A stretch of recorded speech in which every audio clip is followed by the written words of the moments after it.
Greetings, Helldivers! Welcome back to R.A.S.H Tactics. In today's episode, we are going to be talking about a few of the Automaton-specific side objectives, but one thing to keep in mind, the Automatons do have a lot more of these side objectives than the Terminids, so we will cover the rest in another episode.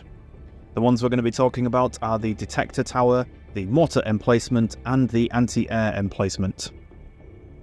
Before we get started, I just want to make you aware that you will see a few clips in this episode of the newly released support weapons that were brought out on the 28th of March, those being the Heavy Machine Gun and the Quasar Cannon.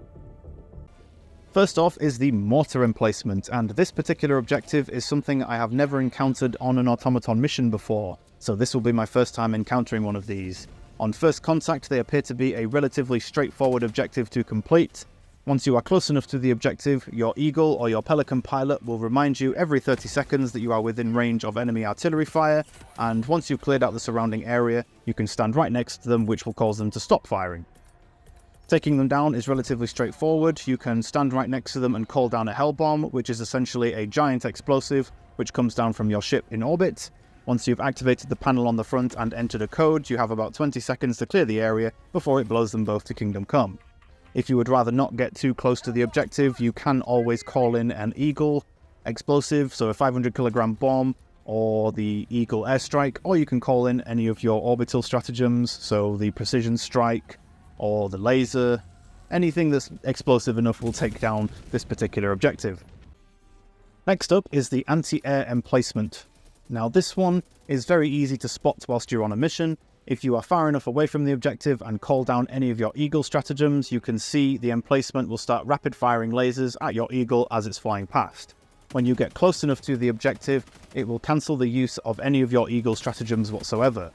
Now, one thing to be aware of is that I've never actually seen this one shoot down an Eagle, but I would imagine that there is an opportunity for it to do that, so what I would do on most missions with this particular objective is take it down as soon as possible.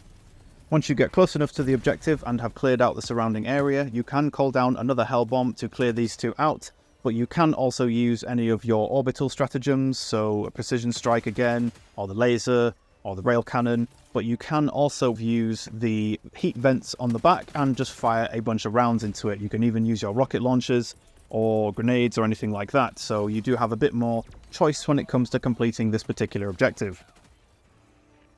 Finally, we have the Detector Tower, or as I and everybody else likes to call it, the Eye of Sauron, and these ones are very easy to spot if you have one on your mission. It looks like a standard bot production facility, but will also have a giant tower with an eyeball on top of it.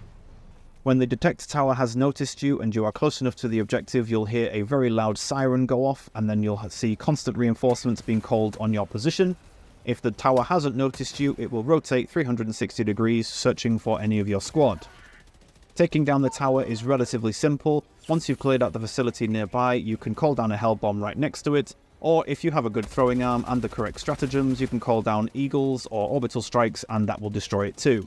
The only difference with this one to the two previous objectives we've mentioned is that I don't believe you can take it down with standard weapons or rocket launchers, so you will have to use something quite heavy duty to take this one down. But I have also noticed that you can have more than one of these on one mission. And that is everything for this episode of R.A.S.H Tactics. In our next one, we're going to be covering the visible side objectives that you can see on your map when you're picking your landing spot at the start of a mission. Thank you everybody for watching, and I'll see you in the next one.